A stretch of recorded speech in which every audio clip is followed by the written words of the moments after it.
When Peter Marshall was the chaplain of the United States Senate, he preached a sermon in Washington in which he told the story of a man, I don't remember his name, I think it was Joe Dobbs or something like that, who owned a little store in the city that sold fresh fish.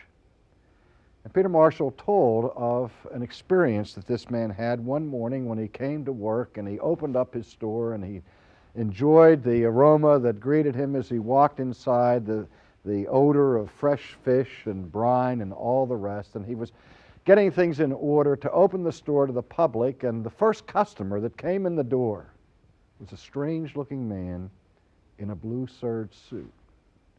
And Joe noticed something extraordinary about this person. He didn't say anything when he came in the store. He didn't say good morning. He just looked at him with a piercing gaze and said to Joe, "Joe, I want you to come with me."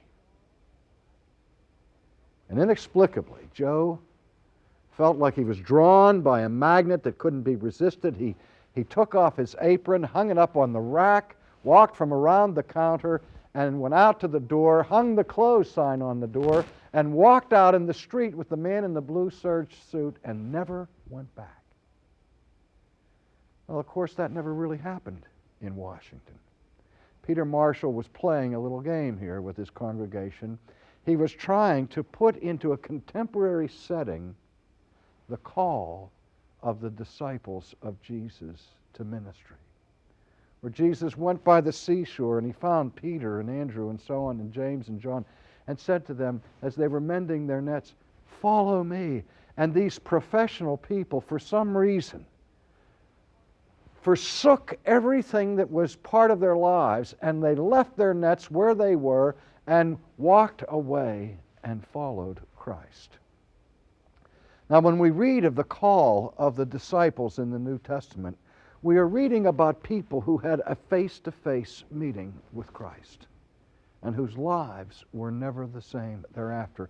One of those episodes that I find particularly meaningful is the call of the disciple Nathaniel.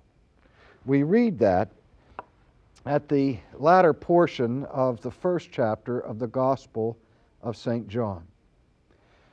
I'll begin reading at verse 43 of chapter 1 of John's Gospel. The following day, Jesus wanted to go to Galilee, and he found Philip and said to him, "Follow me." Now Philip was from Bethsaida, the city of Andrew and Peter. And Philip found Nathanael and said to him, "We have found him of whom Moses in the law and also the prophets wrote, Jesus of Nazareth, the son of Joseph." And Nathanael said to him, "Can anything good come out of Nazareth?" And Philip said to him, "Come and see." You get the picture. Jesus had already called the first few disciples, including Philip. Philip ran and told his friend Nathaniel. He was all excited. He said, "Nathaniel, we have found the Messiah. We have found the one who was promised to us throughout the pages of the Old Testament, in the law and in the prophets. We have found the one of whom Moses wrote." Think about this for a minute. Philip is coming to one of his friends and said, "You know the Messiah that you were taught about in Sunday school, that you've heard about all of your life, that we all look forward to? He's here, and we found him." Well, Nathaniel, of course, wants to know, where did you find him? Who is this fellow? And he's asking these questions to Philip, and Philip said, "It's Jesus of Nazareth." Nathaniel's heart sinks and says, "Nazareth? Nazareth? Where did you ever get the idea that Nazareth would be the place where we would find the Messiah? Nazareth isn't even mentioned in the Old Testament. I mean, you guys must be out of your mind. What are you on? Can any good thing come out of Nazareth?" Nazareth was this small, insignificant village that had no rich heritage, either religious or otherwise. And so the excitement quickly turns to skepticism in the bosom of Nathaniel.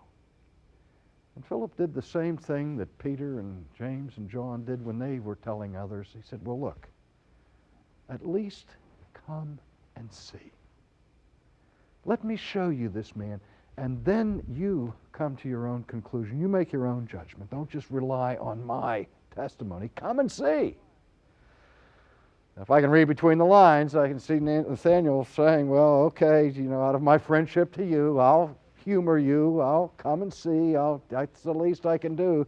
But remember, nothing good can come out of Nazareth. I'm from Missouri, and I'm not going to be quick to jump on this train. And so we read on. In verse 47, Jesus saw Nathanael coming toward him, and he said of him, Behold, indeed, an Israelite in whom there is no guile.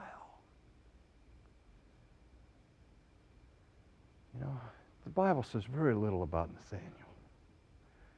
But what a wonderful description of a human being that Jesus makes of him. Jesus sees him coming. And he says, look, here comes an Israelite in whom there is no spirit of deception. It's as if Diogenes, who had roamed the city streets of Athens with his lamp looking for an honest man, had finally found the honest man that had eluded him so long.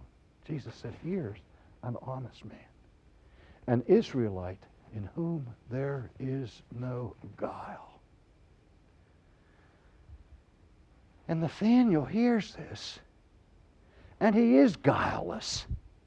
He's like an infant. I mean, he can't imagine how Jesus knows anything about him because he'd never met Jesus before. And so listen to his response. Nathanael said to him, How do you know me? Jesus answered and said to him, Before Philip called you, when you were under the fig tree, I saw you. And Nathanael answered and said to him, Rabbi, you are the Son of God. You're the King of Israel. And again, this sounds childish, doesn't it? I mean, first the man is skeptical, but he goes along with his friend simply because his friend is, okay, I'll go and see him. And Jesus gives this cryptic statement about knowing him when he was still under the fig tree and says a little bit about Nathanael having not ever met the man. And Nathanael is so impressed by this display of insight and that he regarded instantly as supernatural knowledge of Nathanael, that all of the doubts and all of the skepticism vanished in an instant, and he makes this profound confession of faith. Rabbi, you're the Son of God. And he's ready to follow Jesus. Now, some of you may remember the great entertainer, Al Jolson. I once spoke about Al Jolson in Chicago, and I was getting all excited about Al Jolson, and afterwards people in the congregation came up to me and said, Who's Al Jolson? And I said, I'm really getting old when people haven't heard of Al Jolson.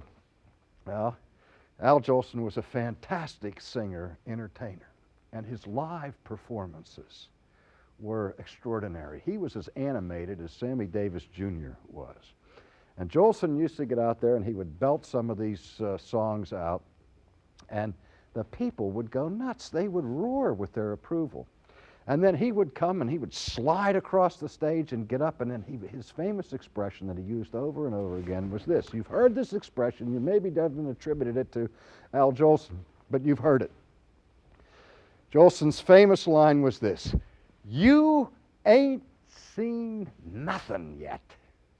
And then he'd go on to the rest of his program and wow them and dazzle them even more. Well, it was like before Al Jolson was ever born, this is how I read this encounter, this face-to-face meeting between Nathaniel and Jesus. Nathaniel sees Jesus and hears Jesus talk to him about himself in ways that Nathaniel can't figure out how Jesus could have known anything about him. And Jesus said, You think that's something? You ain't seen nothing yet. Well, that's not exactly what Jesus said. Let's look at his exact words, but it's the same sentiment here. He said, Jesus answered and said to him, Because I said to you, I saw you under the fig tree, do you believe? You will see greater things than these.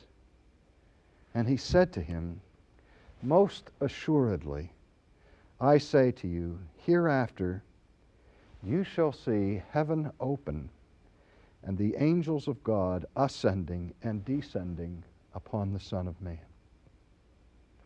Nathaniel, you haven't seen anything yet. But here's what you will see. You will see the heavens themselves open. And you will see angels descending and ascending on the Son of Man. Now, I feel certain that Nathaniel had no earthly idea what Jesus was talking about. That was something he had to think about. I don't think he had to think very long before he got the reference, however. Because when Jesus was speaking in this manner, which seems so utterly cryptic to us, he was clearly referring to an event of great importance that took place in the Old Testament that we read about in the book of Genesis. And let's turn our attention there for just a moment.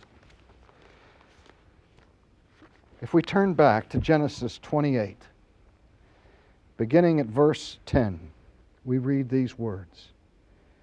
Now Jacob went out from Beersheba and went toward Haran, and he came to a certain place and stayed there all night because the sun had set. And he took one of the stones of that place and put it at his head and lay down in that place to sleep. And then he dreamed, and behold, a ladder was set on the earth, and its top reached to heaven, and there the angels of God were ascending and descending on it. And behold, the Lord stood above it and said, I am the Lord God of Abraham, your father, and the God of Isaac.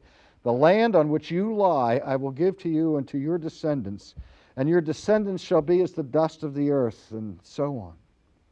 For behold, I am with you, and will keep you wherever you go, and will bring you back to this place. For I will not leave you until I have done what I have spoken to you. And then the scripture says this, that Jacob awoke, and he said, surely the Lord is in this place, and I knew it not. And he was afraid, and he said, how awesome is this place? This is none other than the house of God, Bethel, and this is the gate of heaven. Think about what happens to Jacob here in this vision in the desert wilderness at night. He stops when darkness falls because there's no inn and it's not safe to continue traveling in the ancient world at night. And he just goes to sleep by the road, puts a rock for his pillow. And in the middle of the night, he has this vision, he has this dream where he sees the heavens open and he sees a ladder connecting earth and heaven with angels moving up and down this ladder. We've all heard the children's song, we are climbing Jacob's ladder.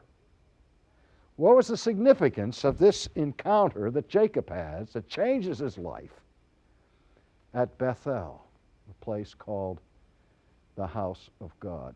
I think this passage is extremely relevant to our day because what I discern as I go around and about this country is that the collective experience of our people is not of a profound sense of the daily awareness of the presence of God, but rather, as the philosophers of our day, people like Camus and Sartre and others, have indicated that our sense today is one of estrangement, of alienation, and a profound sense of the absence of God. The whole world is still waiting for Godot. We feel alone and abandoned in a vacuous universe where there is no sensation of the presence of God. We're an extremely empirically oriented people. If we can't see it, taste it, touch it, feel it, smell it, we don't believe it's real. We've lost any connection with another dimension, with a supranatural realm. Well, we're not all that unlike Jacob. Jacob, whose father was Isaac and whose grandfather was Abraham, who had told them stories of their own encounters with God. But at this point in his life, Jacob is certainly not indicating or manifesting any sense of the presence of God. And he has this vision. Now, here's what he says when he wakes up. Surely God was in this place. and I knew it not. God was here, and I missed it. Now, what was the significance of the imagery that he saw in his dream? He saw a ladder. And what's the purpose of a ladder? Usually we use it as a tool to climb, to scale into a certain height. If I want to get from the ground to my roof of my house, I can't leap tall buildings at a single bound. I need to climb a ladder. So I get that ladder to connect me from the earth to a higher point of elevation. That's what a ladder is for. And in the Jewish imagery here, the ladder is the connecting link between the supernatural realm and the natural realm, between earth and heaven. And that's what Jacob was sensing, that there was no access. Remember Sartre's moving play, no exit. If he would write of this experience, he would write no access. That's what we sense, that there is no access to heaven. If there is a heaven, there's no access to God if there is a God. We remember again Paul's teaching in Romans in the 5th chapter, after he spells out the work of Christ to bringing about our justification and talks about the fruit or the results of our justification. He says, therefore we have peace with God and what? Access into His presence. But you see, for there to be access between heaven and earth, between us and God, there has to be a bridge. There has to be a ladder. There has to be something that bridges the gap and that is a connecting link between these two realms. Something that the angels can come down and go back up on. Jacob never saw it. He just had a dream. And his children didn't see it. In a sense, the whole history of the Old Testament was a quest for the ladder of Jacob. And Nathaniel appears before Jesus. And Jesus says, Nathaniel, you will see the heavens open and the angels of God ascending and descending on what? On the Son of Man. Do you hear what Nathaniel is hearing? Jesus is saying to him, Nathaniel, you're going to see the veil be removed between heaven and earth. And you're going to see angels ascending and descending on me. What Jesus is saying to Nathaniel is, Nathaniel, you're all excited because I knew something about you before I ever met you. You ain't seen nothing yet. You're speaking to the incarnation of Jacob's ladder. You're speaking to the one who has been sent from heaven as a bridge to planet Earth to provide access for the people of God so that there can be a connection between this world and the heavenly places.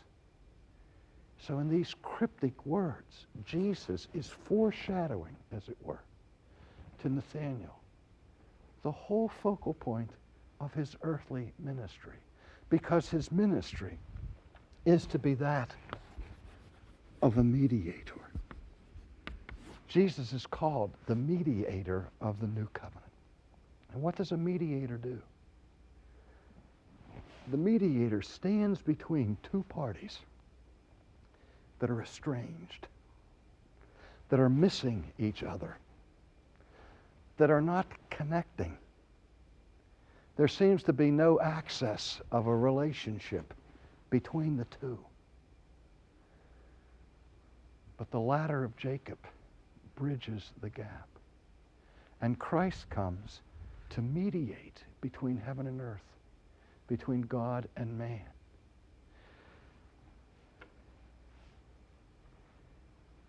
The response of Nathaniel was somewhat different from that of Jacob.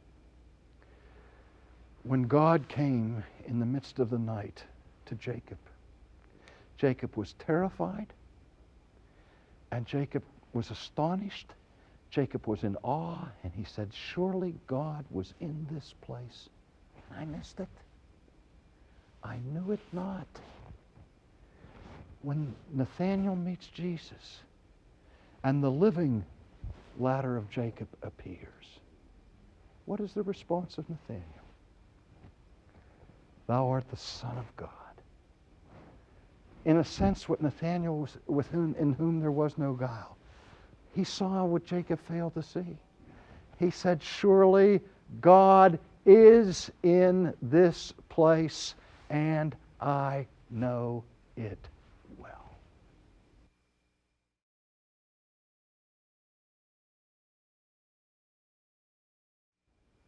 Have you ever sensed what I was talking about in terms of our culture today? A profound sense of the absence of God. We're told that we're living in the post-Christian era, in the age of secularization of the world. And to be secularized means to be desacralized. That is, we have ridden ourselves of the sacred. We've lost touch with the holy. And we live as if there were no God. I mean, we may say that we believe in the supernatural realm, that we believe in a creator, and that we believe in a God, but in practice we are atheists. That is, we live as if there were no God, because we don't know how to connect. We don't know how to bridge that gap between this world and the heavenly places. That's why Christ is so important, because he puts feet and arms and a face to the invisible nature of God. In the incarnation, this seemingly unbridgeable chasm is now bridged, and we have access through him to go beyond this world and behind the veil, and to experience the presence of God.